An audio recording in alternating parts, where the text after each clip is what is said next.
میرے نبی نے فرمایا جو 3 جمعے مسلسل چھوڑ دیتا ہے وہ میری ملت سے خارج ہو جاتا ہے، میری امت سے خارج ہو جاتا ہے۔ تو میں اپیل کروں گا ان بہن بھائیوں سے جو نماز میں سستی کرتے ہیں، کم از کم جمعہ ضرور پڑھ لیا کریں۔ عورتوں پہ جمعہ فرض نہیں ہے، مردوں پہ فرض ہے۔ تو میں کہا کرتا ہوں جو دوست ملتے ہیں جی نماز نہیں پڑھی جاتی، تو میں ان سے کہتا ہوں ایک نماز 5 میں سے طے کر لو اور ایک جمعہ طے کر دو، 2 نمازیں شروع کر دو۔ جس نے بھی اس پہ عمل کیا وہ 5 وقت کا نمازی بن گیا۔ تو جمعہ کی نماز کے بعد جمعہ سے جمعہ تک کے جتنے گناہ ہوتے ہیں وہ اللہ تعالیٰ معاف فرما دیتے ہیں، اور جو جتنی جلدی جا کے بیٹھتا ہے امام کا خطبہ سننے کے لیے اس کو اتنا زیادہ اجر ملتا ہے۔ تو آج رمضان کا پہلا جمعہ ہے کہ ہم اس کا اہتمام کریں۔ رمضان المبارک میں جنگ بدر ہوئی، 17 رمضان جمعے کا دن، اور اللہ نے قیامت کو بھی جو قائم کرنا ہے جمعے کا دن۔ تو ہر دن اللہ کی بارگاہ میں بابرکت ہوتا ہے اگر ہم اس میں اللہ کی مان کے چل رہے ہیں، اور رمضان شریف میں خاص طور پر، اور پھر جمعہ ہو تو خاص طور پر اس میں ہم اپنے عبادت کو بڑھائیں۔ درود شریف جمعے کے دن کا مبارک عمل ہے کثرت سے درود شریف پڑھنا، اور 300 دفعہ جو درود شریف پڑھ لیتا ہے وہ کثرت میں شمار ہو جاتا ہے، اوپر کی کوئی حد انتہا نہیں ہے۔ ہمارے ایک رشتہ دار تھے، وہ انتقال ہو گیا، اللہ ان کو درجے بلند کرے۔ وہ روزانہ ایک دن میں 10,000 دفعہ درود شریف پڑھا کرتے تھے، ہر وقت تسبیح ان کے ہاتھ میں ہوتی تھی، اور روزانہ 10,000 دفعہ درود شریف پڑھا کرتے تھے۔ تو میرے بہن بھائیوں، میرے عزیزوں، اللہ تعالیٰ نے ہمیں ہر نماز کی بڑی اہمیت بتائی ہے، ہر نماز کی، لیکن خاص طور پر جمعے کی بڑی فضیلت ہے، اور جمعہ بھی رمضان المبارک کا ہو تو اور زیادہ وہ باعث برکت ہے، قابل رحمت ہے۔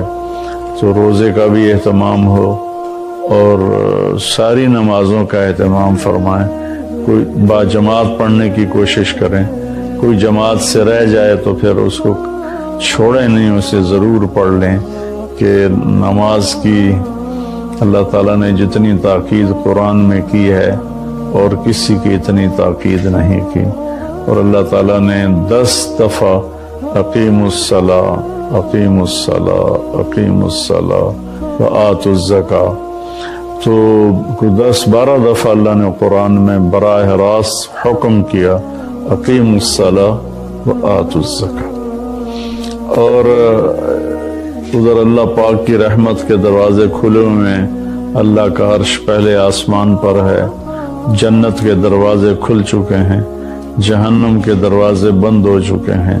اور میرے نبی کا فرمان ہے کہ اگر میری امت کو پتہ چل جائے رمضان کیا ہے تو تمنا کریں گے کہ سارا سال ہی رمضان ہو، اتنی اللہ کی رحمت ہوتی۔ اللہ نے فضل فرمایا، صرف 1 مہینے کے لیے ہمیں اللہ تعالیٰ نے اس کا پابند کیا۔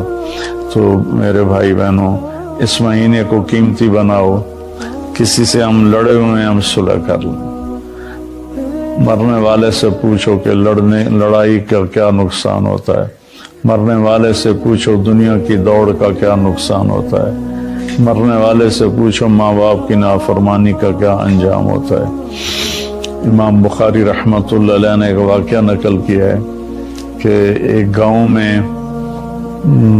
ایک نوجوان کو دفن کیا گیا، تو عصر کے بعد اس کی قبر پھٹتی اور وہ قبر سے نکلتا، اور اس کا چہرہ گدھے کا ہوتا تھا، اور وہ 3 دفعہ گدھے کی آواز میں آواز نکالتا تھا، پھر وہ قبر میں گرتا تھا، قبر مل جاتی تھی۔ تو لوگوں نے اس کی ماں سے پوچھا کہ یہ کیا چکر ہے؟ تو اس کی ماں نے بتایا کہ شرابی تھا، شراب پیتا تھا، تو میں اسے روکتی تھی نہ پیا کر، تو آگے مجھے کہتا تو کیا گدھے کی طرح آوازیں نکالتی رہتی ہے، مجھے نہ سنایا کرو۔ تو اللہ تعالیٰ نے تھوڑا سا اس کا انجام دکھا دیا کہ ماں باپ کو اس طرح تکلیف دینے سے کیا ہوتا ہے۔ تو بھائیو، ایک تو ہم نماز کو زندہ کریں۔ میرے نبی نے کہا جعلت قرۃ عینی فی الصلاۃ، نماز روزے سے بڑا فرض ہے، میری آنکھوں کی ٹھنڈک نماز میں ہے۔ اور جب آپ دنیا سے تشریف لے جا رہے تھے تو آپ نے پورے دین کو 2 لفظوں میں بیان کیا، ایک ہے حقوق اللہ، ایک ہے حقوق العباد، اور ایک ہے بندگی اور ایک ہے معاشرت۔ تو آپ نے فرمایا الصلاۃ، جب آپ دنیا سے تشریف لے جا رہے تھے آپ نے حضرت اما عائشہ رضی اللہ عنہا علیہ السلام کے سینے پر یوں سر رکھا ہوا تھا، اس طرح کر کے ایسے، اور اما عائشہ نے آپ کو سہارا دیا ہوا تھا، اپنے سینے پر لٹایا ہوا تھا۔ تو آپ فرما رہے تھے الصلاۃ وما ملکت ایمانکم، میری امت ایک نماز نہ چھوڑنا، اور ایک میری امت کے غریب طبقے پر رحم کرنا، ان کے ساتھ آسانی کا سلوک کرنا، ان پر سختی نہ کرنا، ان سے نرمی کا سلوک رکھنا۔ پھر الصلاۃ وما ملکت ایمانکم، نماز نہ چھوڑنا، نماز نہ چھوڑنا، نماز نہ چھوڑنا۔ اور آخری الفاظ بھی یہی تھے، الصلاۃ الصلاۃ الصلاۃ، نماز نماز نماز۔ پھر فرمایا اللہم الرفیق الاعلی۔ والیہ ہوتا ہے، وہ عام طور پہ ایک میٹھا زہر ہے جو اس بیچارے کو پلا دیا جاتا ہے، اس کی حیثیت سے بڑھ کر اس کا تعارف کرایا جاتا ہے، اس کی حیثیت سے بڑھ کر اس کی تعریف کی جاتی، وہ پھر یہ سمجھنے لگتا ہے شاید میں واقعی ایسا ہی ہوں، پھر وہ اللہ کی نظروں سے گرنا شروع ہو جاتا ہے۔ اس لیے میں یہ ایک بات تو آپ سب حضرات کی خدمت میں عرض کروں گا، آج تو اللہ کو کوئی نہیں جانتا، میں کون ہوں جسے ہر کوئی جانتا ہے؟ کہ مولانا طارق جمیل تعارف کے محتاج نہیں، میں تو ایک گندے نطفے سے بنا ہوا انسان، کل کو مٹی آج بھی مٹی، مٹ جانے والی شے۔ آج کی دنیا تو ایسی غفلت کی دنیا ہے کہ اللہ کوئی نہیں پہچانتا۔ اس وقت تو اللہ بھی محتاج تعارف ہو چکے ہیں۔ محتاج کا لفظ میرے آپ کے لیے نہ کہ اللہ کی ذات، کہ اللہ تو ہر چیز سے پاک ذات ہے، لیکن جو اس کو مانتے ہیں آج وہ بھی اللہ کو نہیں جانتے کہ اللہ کون ہے۔ تو میں اور آپ تو بڑے چھوٹے انسان ہیں، ہماری کوئی حیثیت نہیں ہے۔ تعارف ضرور کروایا جائے اور بڑے نپے تلے الفاظ کے ساتھ، جس سے اگلے کا مزاج خراب نہ ہو، بلکہ وہ بھی اپنی حیثیت میں رہے، اپنے دائرے میں رہے۔ ہمارے استاد صاحب رحمت اللہ علیہ جن سے بخاری پڑھی، وہ فرمایا کرتے تھے علم کی 2 قسمیں ہیں، ایک وہ جو کسی کے ذریعے سے حاصل ہو، اس کو کہتے ہیں حصولی، حاصل ہوا، ایک وہ جو میں خود جانتا ہوں، اسے کہتے ہیں وجودی۔ وزن میں وجودی علم کی طاقت حصولی علم سے زیادہ ہوتی ہے۔ ایک چیز میں خود دیکھ رہا ہوں، ایک بتا رہا ہے، دونوں میں فرق ہے۔ شنیدہ کیبون مانند دیدہ، یہ ایک فارسی کی مثال ہے، اسی کو عربی میں لیس الخبر کالمعاینہ، دیکھا سنا برابر نہیں ہے۔ تو علم وجودی کی طاقت حصولی سے زیادہ ہوتی ہے، سوائے ایک جگہ کے، جب آدمی کی تعریف ہوتی ہے ان چیزوں کے ساتھ جو اس میں نہیں ہیں، تو وہ وہاں بیچارہ دھوکہ کھا جاتا ہے۔ وہ سمجھتا ہے یہ جو کہہ رہے ہیں نا ٹھیک ہی کہہ رہے ہیں، حالانکہ وہ اچھی طرح جانتا ہے کہ میں ایسا نہیں ہوں جیسا یہ کہہ رہا ہے، لیکن تھوڑی دیر کے لیے اس پر بھی ایک نشہ طاری ہو جاتا ہے، واقعی ایسا ہی ہوں۔ تو اس لیے میں نے یہ عرض کیا کہ آپ لوگوں کی تو مجبوری، آپ کے پاس افسران آتے ہیں، ان کی تعریف نہ کرو تو پھر وہ آپ کو کوئی ڈونیشن نہیں دیں گے، ان کو آپ بڑھا چڑھا کے ارسطو نہ بناؤ، جعلی نوس نہ بناؤ۔ یہ وہ پچھلے دنوں نا جب وہ حکومت نے تعلیم میٹرک تک مفت کا اعلان کیا، تو میں سیالکوٹ میں ہماری جماعت گئی تھی، تو وہاں چاکنگ ہوئی تھی دیواروں پر، وقت کا سر سید پرویز الہی، کہ بھائی اس سے بڑی بےزتی سر سید کی اور نہیں ہو سکتی۔ جس آدمی نے تن من دھن قربان کر دیا امت کو کسی رخ پر لانے کے لیے اور اس گرداب سے نکالنے کے لیے کہ یہ کچھ دنیا کو بھی سمجھنے والے بنے۔ ایک نواب صاحب کے پاس گئے چندہ مانگنے، وہ تھے مخالف ان کے، تو انہوں نے تمسخر اور ٹھٹھے کے طور پر اپنے پرانے جوتے ان کو ڈبے میں پیک کر کے دے دیے کہ آئیے آپ کی اسکول کے لیے چندہ ہے۔ وہ لے گئے علی گڑھ، کھول کے دیکھا تو پرانے جوتے، تو انہوں نے اس کو بازار میں فروخت کیا، وہ کوئی 4 آنے 8 آنے کے بکے، وہ جمع کر کے رسید کاٹ کر لیٹر میں ڈال کے بھیج دی کہ آپ نے جو ہمیں چندہ دیا تھا وہ ہم نے بازار میں بیچا، اس کے اتنے پیسے ہم نے وصول پائے، اس کی رسید آپ کی خدمت میں پیش کر رہا۔ جو آدمی ایسے ذلیل ہو کے اسی کنارے پہنچا وقت کا سر سید پرویز علیہ، میں کہ اس سے بڑی بےزتی آج تک سر سید کی نہیں ہو سکتی۔ تو خیر یہ ہمارے موضوع کی بات نہیں تھی، لیکن مجھے اپنی جان بھی تو بچانی ہے نا۔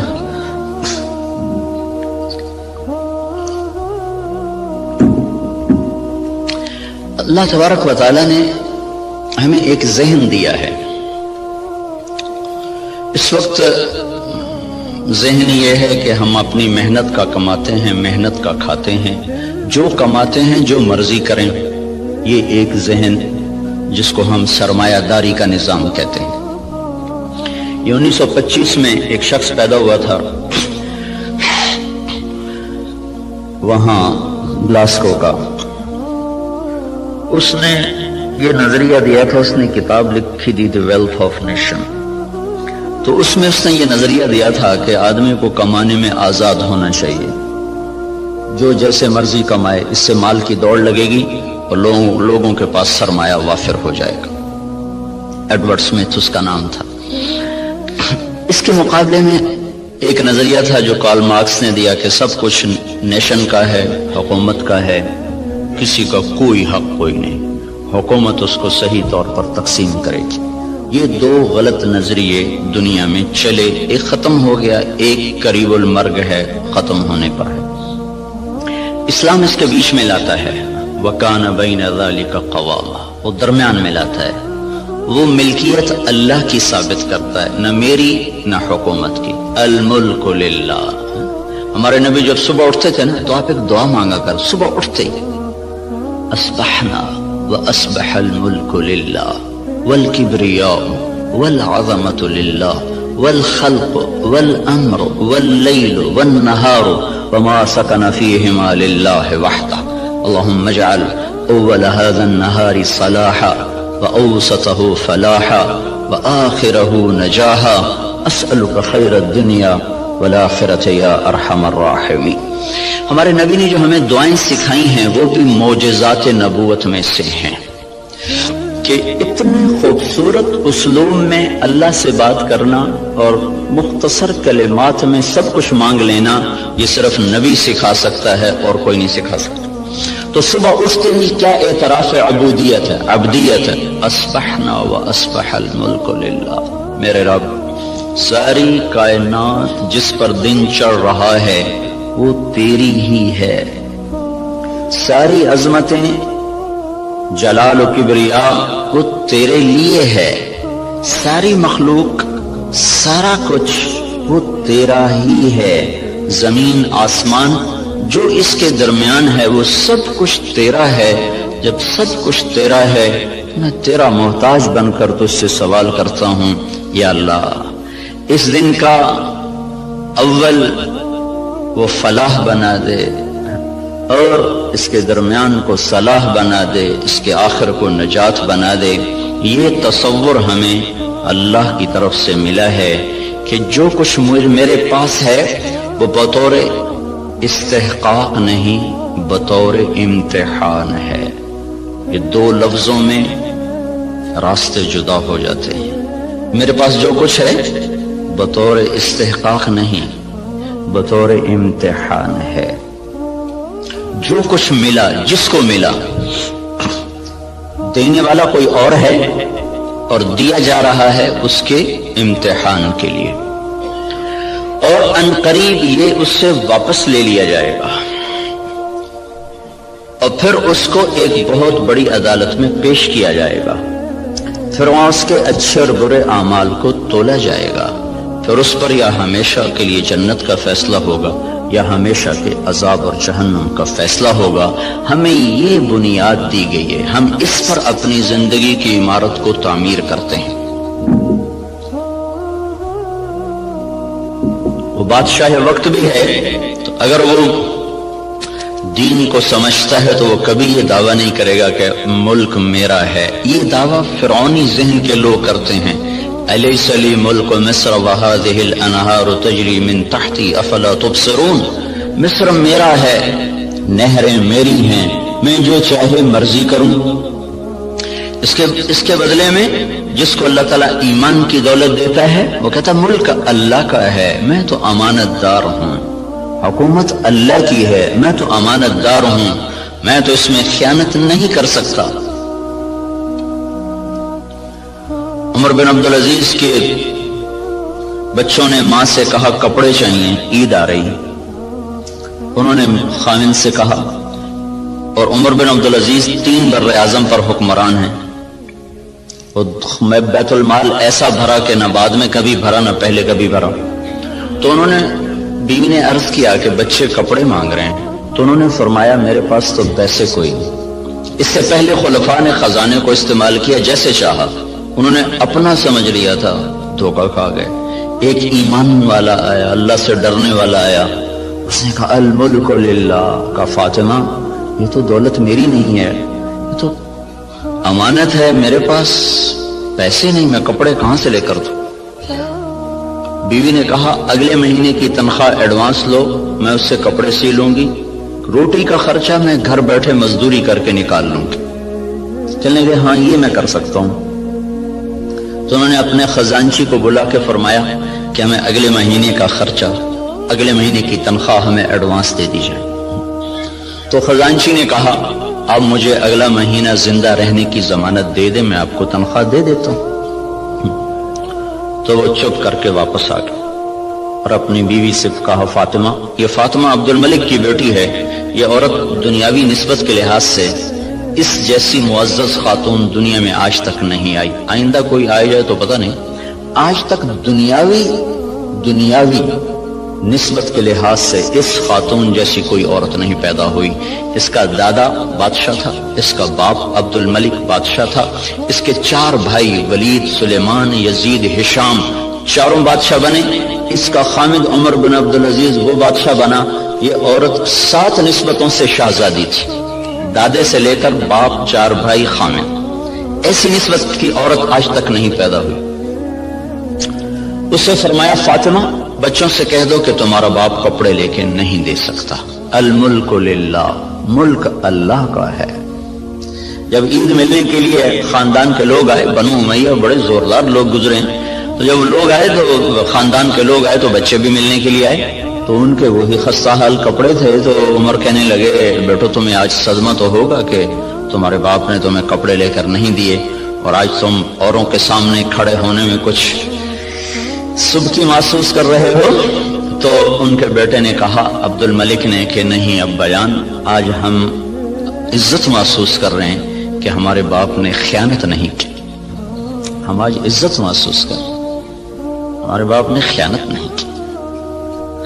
تو یہ نظریہ اسلام ہے کہ ملک اللہ کا ہے، جو کچھ دیتا ہے اللہ دیتا ہے، اور وہ بطور امتحان دیتا ہے، اور ہم اس میں امین ہیں، ہم اس میں امین ہیں، اور اس کو ہم ایسے استعمال کریں گے جیسے اللہ چاہتا ہے۔ ہم اسے ایسے استعمال نہیں کر سکتے جس سے میرا اللہ ناراض ہو یا اللہ کا رسول ناراض ہو اور اس کے سامنے مجھے شرمندگی اٹھانی پڑے۔ اسی کو اس آیت میں بیان کیا گیا، افرأیتم ما تحرثون، یہ جو تم ریسرچ کر رہے ہو، انتم تزرعونہ ام نحن الزارعون، یہ تمہارا اللہ تمہیں راہیں سجاتا ہے کہ تم اپنی طاقت سے کرتے ہو۔ یہ وہی نظریہ کہ جو کچھ ہے اللہ کا، بھئی ہماری کوشش ہے، ہماری کوشش ہے اس کو برابر کرنے والا، اس کو پھل دینے والا وہ اللہ ہے۔ اَأَنْتُمْ تَزْرَعُونَهُ، بولو تم ہو یہ زراعت کرنے والے، ام نحن الزارعون، یا ہم ہیں زراعت کرنے والے۔ ان اللہ فالق الحب والنوا، کسی سائنسدان میں یہ طاقت ہے کہ زمین میں پڑے ہوئے دانے کو پھاڑ کے دکھا دے؟ کسی میں یہ طاقت ہے کہ وہ جڑوں کو اپنے حکم کے ساتھ چلانا شروع کرے اور تنے کو اپنی طاقت سے اٹھانا شروع کرے؟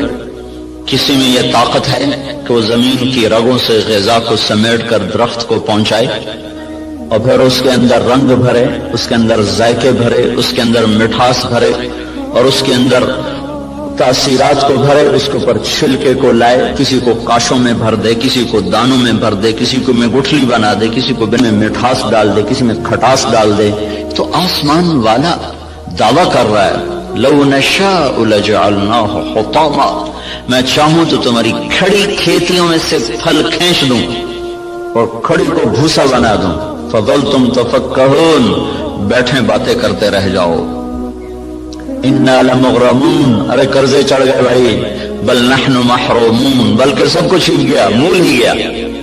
تو یہ ہمیں نظریہ قرآن دیتا ہے کہ ہم جو کچھ کرتے ہیں وہ اللہ کی امانت ہے، تائید ربانی شامل حال ہے، اللہ کا ہم ساتھ ہے، تب یہ قدم ہمارے اٹھتے ہیں۔ اس نظریے والے کی تحقیق اور ریسرچ پر بھی وہی کچھ ہوتا ہے جو ایک کافر کی ریسرچ پر ہوتا ہے۔ تو فرق کیا ہے اس نظریے کے ساتھ ایوب ریسرچ آنا اور اللہ کے انکار کے ساتھ کسی لیبارٹری میں جانا؟ نتیجہ تو دونوں کو اللہ دے دیتا ہے، اس کو بھی دے دیتا ہے، اس کو بھی دے دیتا ہے۔ تو لیکن اس کا فرق کیا ہے؟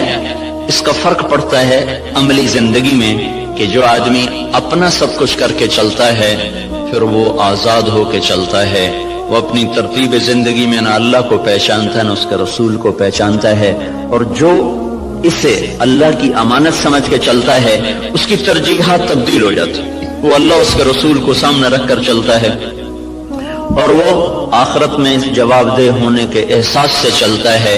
یہ دو سوچ ترجیحات کو تبدیل کر دیتی ہے، ان کی سوچ اور طرف چلی جاتی ہے، وہ حرص و ہوس کے بندے بن جاتے ہیں، اللہ اس کے رسول سے غافل ہو جاتے ہیں۔ یہ قدم قدم پہ لرز لرز کے چلتا ہے، کانپ کانپ چلتا ہے۔ یہ عملی زندگی میں پھر یہ نظریہ طاقتور بن کے انسانیت کو صحیح رخ پر لاتا ہے، جو آپ کے ڈاکٹر صاحب نے فرمایا کہ ہم ذلت و پستی کا شکار ہیں۔ وجہ دین سے دوری ہے، دین سے دوری کی وجہ نظریات کمزور ہو چکے ہیں، تصورات کی دنیا میں اللہ نہیں بس رہا، اللہ کا رسول نہیں بس رہا، جنت اور جہنم کا تصور موجود نہیں ہے، اس لیے قدم بہک گئے، راستوں سے بھٹک گئے، ترتیب ساری الٹی ہو کے رہ گئی۔ تو اللہ تعالیٰ ہمیں یہ ذہن دیتا ہے تم اگاتے ہو کہ اللہ اگاتا ہے۔ جہاں آپ کی ساری زراعت فیل ہو جائے، انس رضی اللہ تعالیٰ عنہ کو ان کی ماں لے کر آئیں، یا رسول اللہ آپ کا بچہ ہے، آپ کی خدمت کرے گا، اس کے لیے دعا کر دو۔ تو آپ نے فرمایا اللہم بارک لہ فی عمرہ و مالہ، اللہ اس کے مال میں عمر میں برکت دے دے۔ تو انس رضی اللہ عنہ فرمایا کرتے تھے کہ اللہ تعالیٰ نے مجھے اتنی زندگی دے دی کہ اب میں زندگی سے تنگ آ گیا، اللہ کے نبی نے لمبی عمر کی دعا دی۔ اور ساری دنیا میں کھجور کا پھل سال میں ایک دفعہ پھلتا ہے، کھجور کا درخت، لیکن انس رضی اللہ تعالیٰ عنہ کا باغ سال میں 2 دفعہ پھل دیتا تھا۔ وہ گرمی میں بھی پھل لیتا تھا، سردیوں میں بھی پھل لیتا تھا، نہ ٹیکنالوجی تھی نہ سائنس نہ کچھ، صرف اللہ کے نبی کی دعا تھی کہ یا اللہ اس کے رزق میں برکت عطا فرما۔ تو ان کے پھل سال میں 2 دفعہ آتے تھے۔ وہ کھجور تو ویسے ہی بہت دیر کے بعد پھل لیتی ہے۔ سلمان فارسی آئے کہ یا رسول اللہ آزادی تو ملی پر نہ ملنے کے برابر کا، کیوں؟ کہ وہ یہودی نے کہا ہے 100 پودے کھجور کے لگاؤ، جب وہ پھلدار ہو جائیں تب تمہیں آزاد کروں گا۔ اب کھجور جلدی پھل لینے میں آ جاتی ہے، وہ تو وہی دور تھا جو پرانے زمانے کی کھجوریں تھی جو چل چل چڑھ چڑھ کوئی 10 سال کے بعد پھل دینا شروع کرتی تھی۔ تو میری آزادی تو پھر نہ ہونے کے برابر کہ اچھا چلو مجھے لے چلو. 3-4 سال پہلے وہ جگہ میں دیکھنے گیا تھا جہاں وہ باغ تھا, انہوں نے باڑ لگائی ہوئی ہے اس کے چاروں طرف, باغ تو نہیں ہے, وہ خالی جگہ پر ہے وہاں موجود. تو آپ نے کھجور اٹھاتے اور لگا دیتے, کھجور اٹھاتے لگا دیتے. سال کے اندر اندر ساری کھجوریں بڑھ کے پھل دینے لگے. صرف 1 سال ایک کھجور اٹک گئی. یا رسول اللہ, ایک کھجور نہیں اٹکی. کیا ہوا؟ تو حضرت عمر بولے یا رسول اللہ وہ میں نے لگائی تھی. کہ تیرا بھلا تو نے کیوں لگائی تھی؟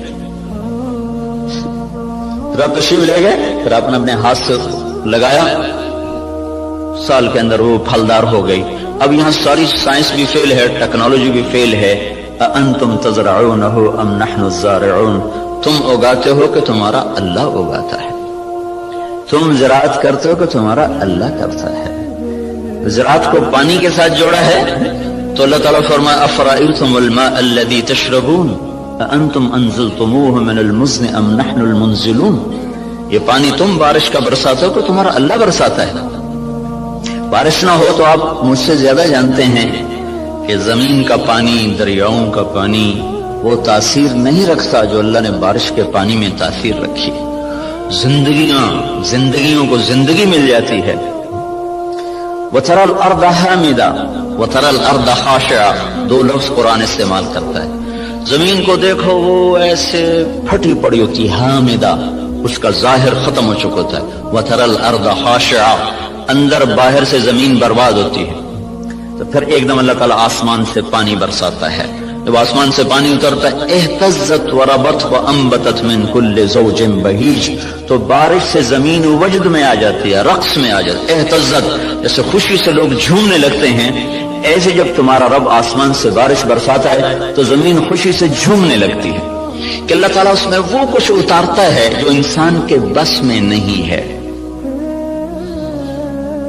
تو زراعت کے نیچے پانی کو اللہ تعالیٰ لے کر آئیں کہ یہ تم نے اتارا کہ تمہارے رب نے اتارا. لو نشاء جعلناہ اجاجا, اگر میں چاہوں تو دنیا کے سارے میٹھے پانی کو کڑوا کر دوں تو پھر کیا کرو گے؟ کہاں سے لاؤ گے پانی؟ تو آج کل تو ٹیکنالوجی کا دور ہے نا, کوئی کہہ سکتا ہے کہ ہم پلانٹ لگا لیں گے, میٹھا بنانا شروع کر دیں گے, پانی میٹھا شروع کر دیں گے. تو اسی ذہن کے لیے اللہ تعالیٰ نے ایک آیت اور اتاری ہوئی ہے, قل ارأیتم ان اصبح ماؤکم غورا فمن یاتیکم بماء معین, مجھے بتاؤ جب میں تمہارا پانی ہی ختم کر دوں تو کہاں سے لاؤ گے؟ ویسے ہی ختم کر دے.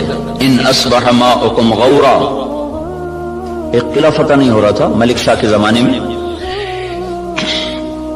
لمبا زمانہ گزر گیا, قلعہ نہیں فتح ہوا, پہاڑی پر تھا. ایک صبح اٹھے تو سارے شہر والوں نے سفید جھنڈے لہرائے ہوئے دروازے کھول دیے. کیا ہوا بھائی؟ رات کو نظام الملک جو وزیر تھا, وزارت کے لحاظ سے شہرت پانے والوں میں اسلامی تاریخ میں نظام الملک کا نام قیامت تک رہے گا. بہت اعلیٰ درجے کی صفات کا حامل اور ایسی وزارت کی کہ آج تک اس کی مثالیں دی جاتی ہیں. وہ سالار لشکر تھا. جب وہ تنگ آ گیا نا تو اس نے رات کو اٹھ کے دعا کی, یا اللہ ہم سے نہیں فتح ہو رہا, تو راستہ کھول دے. صبح قلعے کے دروازے کھول کے لوگ نیچے اتر آئے, کہا یہ ہم ہتھیار ڈالتے. کیا ہوا؟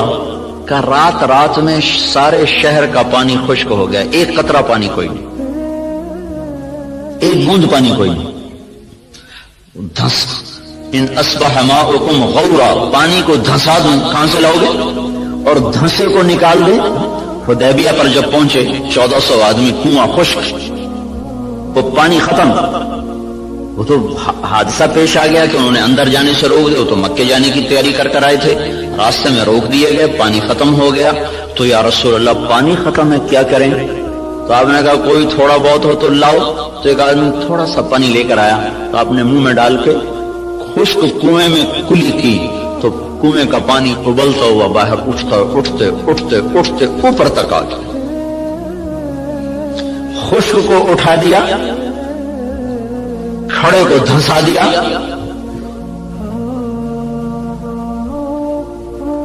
ایک شخص جا رہے, ابو الحسن نام مجھے پوری طرح یاد نہیں, راستے میں تھے جنگل میں, پیاس لگی, پانی کی تلاش میں کنویں پر پہنچے،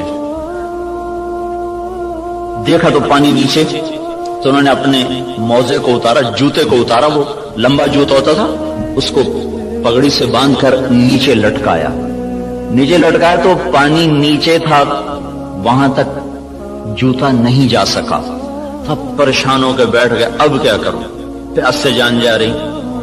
اتنے میں کہ ہرن دوڑتا ہوا آیا، اس نے آ کر تیزی کے ساتھ پہلے یوں نیچے نظر دوڑائی تو پانی بہت نیچے، پھر سیدھا ایسے آسمان کو دیکھا، ایسے یوں دیکھنا تھا کہ پانی فوارہ مارتا ہوا منڈیر کے ساتھ آ کے لگ گیا۔ تو اس نے پیا، انہوں نے بھی پیا، تو ان کو دل میں خیال آیا یہ کیا چکر ہے، یہ جانور اس کے لیے اتنا اکرام اور میں انسان اور ایمان والا، میرے لیے تو یہ ہوا نہیں، جانور کے لیے جو ہو گیا۔ تو ایک آواز سنی تو رسی اور ڈول کے سہارے ڈھونڈتا رہا، اس نے سیدھا اپنے رب کو پکارا، اللہ پکارنے والوں کی ایسے ہی سنتا ہے۔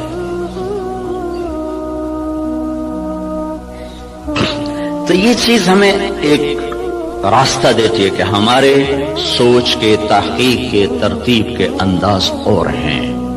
اللہ تعالیٰ جن چیزوں کو ہمارے اوپر لازم کرے گا انہیں ہمیں کرنا ہوگا۔ نماز اذان کے بعد بھی ڈاکٹر صاحب دفتر میں بیٹھے ہوں، ریسرچ کر رہے ہوں، تو یہ ساری ریسرچ زہر حلاحل ہے، اب اس کا انسانی خدمت سے تعلق ختم ہو چکا ہے۔ اللہ کی ندا کے بعد بھی تحقیق چل رہی ہو، اللہ کی صدا کے بعد بھی دفتر چل رہا ہو، تو یہ ساری برکتیں اپنے ساتھ لے کے چلا جائے گا۔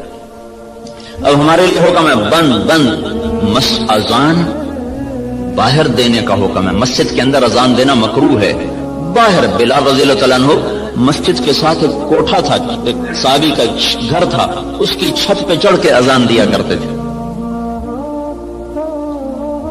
کہ اذان باہر کی زندگی کو معطل کرنے کے لیے ہے اور مسجد کی زندگی کو آباد کرنے کے لیے ہے۔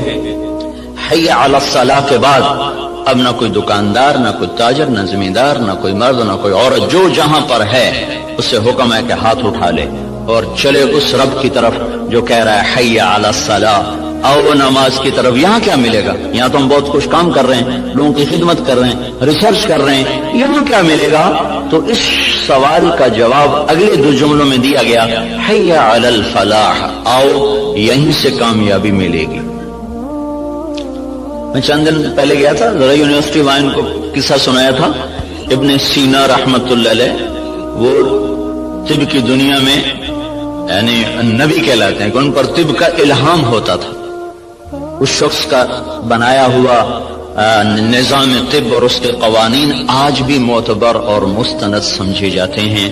600-700 برس پہلے وہ شخص گزرا ہے جب اتنے آلات نہیں تھے، لیکن اس شخص میں ایک صفت تھی، جب کسی مسئلے میں اٹک جاتے تھے اور نہیں سمجھ میں آتا تھا تو چھوڑ کے نفل کی نیت باندھ کے کھڑے ہو جاتے اور سجدے میں سر رکھ کر کہتے، اے رب میرے اوپر اس مسئلے کو واضح فرما دے۔ سجدے میں پڑھ نفل کی نیت باندھ کے سجدوں میں سر رکھ، اے میرے رب میں جاہل ہوں، میرے اوپر اس چیز کو منکشف فرما۔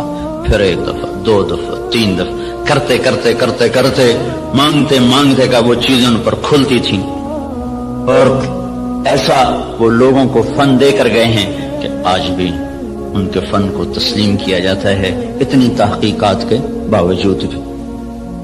تو آپ بھائی بہت بڑے کام میں لگے ہوئے ہیں، بہت بڑی ضرورت پوری کرنے میں لگے ہوئے ہیں۔ زراعت فرض کفایہ ہے، تجارت جائز ہے، تجارت کرنا جائز اور زراعت کرنا فرض کفایہ۔ اگر لوگ تجارت چھوڑ دیں تو گناہگار نہیں ہوں گے، لیکن اگر سارا طبقہ زراعت چھوڑ دے تو گناہگار ہو جائیں گے۔ علامہ خزائی رحمت اللہ علیہ نے لکھا ہے کہ زراعت کے چھوڑ دینے سے لوگ گناہگار ہو جائیں گے، یہ فرض کفایہ، جیسے جنازہ سارے چھوڑ دیں تو مجرم ہو جائیں گے، تو زراعت فرض کفایہ ہے۔ بہترین مال وہ پالتو گھوڑا ہے اور قطاروں میں لگے ہوئے درخت ہیں۔ قطاروں میں لگے ہوئے درخت سے مراد باغ ہے۔ سب سے بہترین رزق جو اللہ تعالیٰ کسی کو دیتا ہے وہ گھوڑا اور باغ ہے۔ اور آپ نے فرمایا جب اللہ تعالیٰ نے معیشت کو اتارا، معیشت کو جب آسمان سے اتارا تو برکت کو کھیتی اور بکریوں میں رکھ دیا. جب اللہ تعالیٰ نے معیشت کو آسمان سے اتارا تو برکت کو کھیتی اور بکریوں میں رکھ دیا. سعد بن معاذ رضی اللہ تعالیٰ عنہ تشریف لائے تو آپ نے دیکھا ان کے ہاتھوں پر وہ کسی چلانے کے نشان پڑے ہوئے تھے. تو آپ نے کہا سعد کیا ہے یہ؟ کہا جی یہ کسی کے نشان ہے، میں زمین کھودتا ہوں، گوڑی کرتا ہوں. گوڑی کرتے نا زمانے میں ہاتھوں سے کرنا، یا رسول اللہ وہ میں خود کرتا ہوں، اس کے کرنے کی وجہ سے یہ میرے نشان پڑ گئے ہیں. بچوں کی روٹی کماتا ہوں. تو آپ نے ان کا ہاتھ لے کر ایسے چوما اور کہا اس ہاتھ پر جہنم کی آگ حرام ہے.